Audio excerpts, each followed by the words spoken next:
Como yo se los decía, ahorita se va a iniciar el problema. Bueno, desde el año pasado yo les dije que se iban a dar, y la vez pasada hablamos del mismo tema, ¿no? En las predicciones de enero y en un programa del 21 de enero también hablamos un en vivo sobre la guerra. Nosotros tenemos que orar y pedirle mucho al Señor. Ahí van a estar, entre sí, entre no, están quietos un poco, pero ahí van moviendo todo. De ambas partes, ¿no? Este es un conflicto muy, muy fregado, tanto el señor Putin como el señor Biden, y en medio está Ucrania y está la OTAN. Entonces vamos a pedirle mucho al Señor, pero yo ya les he dicho varias veces, eso se va a ir a guerra y eso se va a extender y eso va a ser el inicio. Yo se los dije el año pasado cuando hablamos de Afganistán. Desde junio del año pasado yo les dije que se iban a dar guerras, nación contra nación, pueblo contra pueblo, donde iba a traer muchos desastres y el inicio iba a ser Afganistán.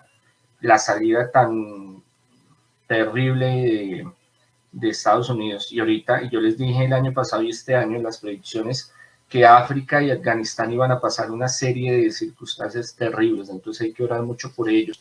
El agua, el alimento, tormentas, hielo, frío, calor extremo, hambre, miseria, guerra. Bueno, oremos por ellos y por nosotros, porque no crea que la cuestión de aguantar hambre solo es de sus pueblos.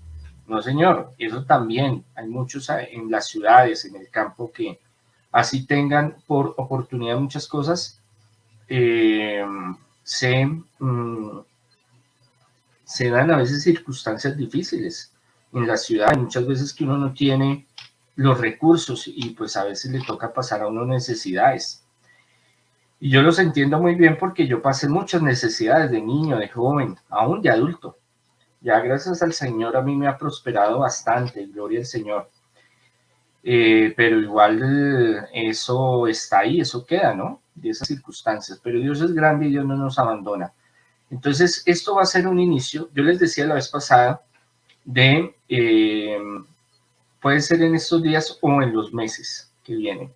¿Por qué? Porque es que este conflicto con Ucrania y Rusia no va a ser que entran y se sacan los fierros y se dan balín, se dan bala y listo, acabaron y mandaron misiles. No, eso va a ser un tiro y un afloje político, después será el confrontamiento armado, pero va a durar meses ese confrontamiento, eso no va a ser rápido, y eso va a afectar muchísimo a Europa y al mundo entero, y de ahí van a salir otras guerras, hasta que se dé en el futuro lo que yo les dije una vez que hablamos de la Tercera Guerra Mundial. Entonces sí es complejo, sí es difícil la situación. Entonces tenemos que orar bastante. En la última hora que hemos estado ya reportando en vivo, he escuchado alrededor de una decena de explosiones aquí en las inmediaciones de la capital. He decidido realizar una operación militar especial. Nos esforzaremos por desmilitarizar y desnazificar a Ucrania. Estamos entregando armas y las entregaremos para defender nuestro país a todos los que quieran y tengan la capacidad de defender nuestra soberanía.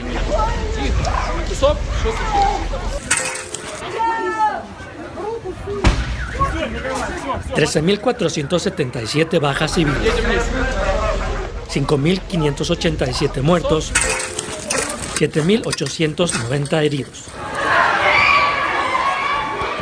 Casi 6.700.000 refugiados fuera de Ucrania, la mayoría mujeres y niños. Escenarios bélicos que no se habían visto desde la Segunda Guerra Mundial, como las masacres en Bucha. Y nos llevaron a otro paraje en donde la escena fue terrible porque ahí nos encontramos otros 5 cuerpos. Ucrania nunca será una victoria para Rusia. Por el amor de Dios, este hombre no puede permanecer en el poder.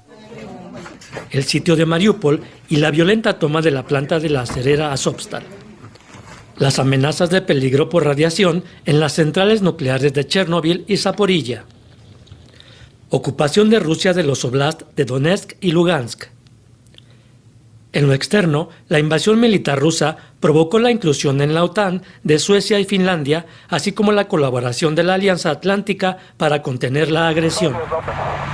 También ocasionó 3 importantes crisis, una energética en Europa por cortes de suministros rusos, otra alimentaria en África por falta de granos y una crisis inflacionaria mundial por los bloqueos al libre comercio derivado de las múltiples sanciones a Rusia.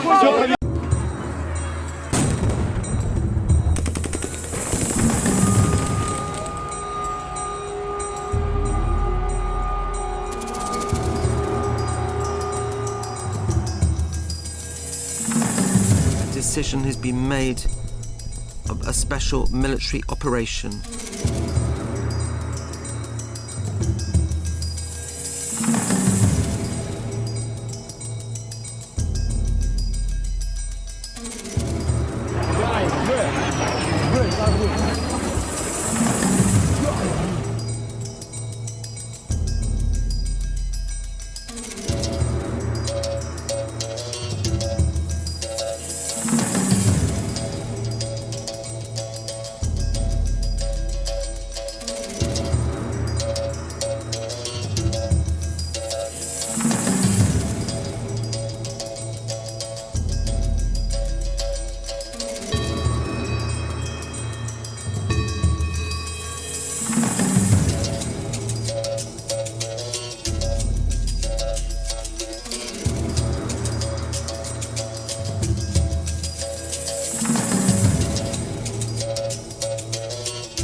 En la madrugada del jueves 24 de febrero, los tanques rusos cruzaban la frontera de Ucrania.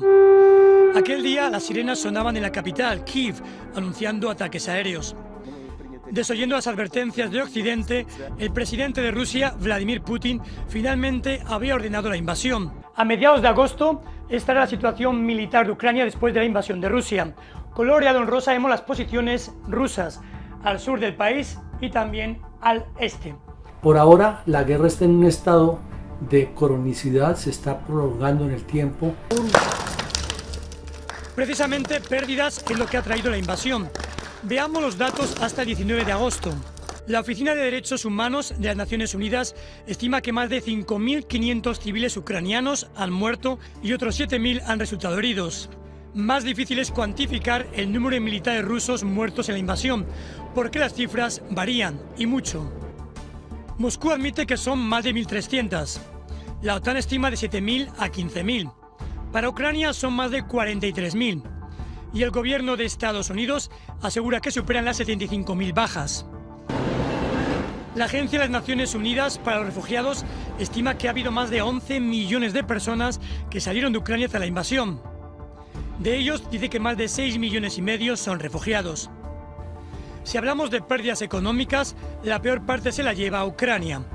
La Escuela de Economía de Kiev estima pérdidas de 564 a 600.000 millones de dólares a causa de la invasión. Solo en infraestructura se estima que los daños superan los 100.000 millones de dólares.